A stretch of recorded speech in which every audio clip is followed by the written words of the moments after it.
If your SSH connection gets reset with a connection reset or broken pipe error, it is likely caused by your home router. The solution is to keep the connection active from either the server side or the client side. We'll explore both approaches in this video.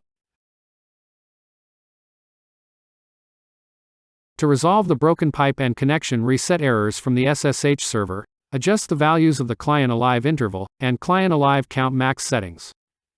The client alive interval setting tells the server how often to send a ping to the client to make sure the connection is still alive. This prevents the connection from timing out if there's a period of inactivity. The client alive count max setting specifies how many times the server will try to check for client activity before ending the connection.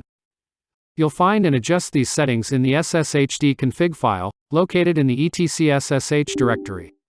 I recommend setting client alive interval to a low value, like 30 or 60 seconds. This will make the server check for client activity more frequently. Then, set client alive count max to a high number to keep the connection alive for a longer period of time. Once you've made these changes, be sure to restart the SSH server for them to take effect.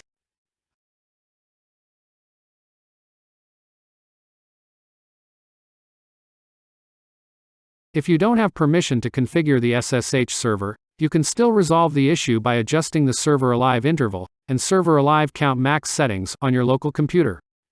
We can achieve this in two ways.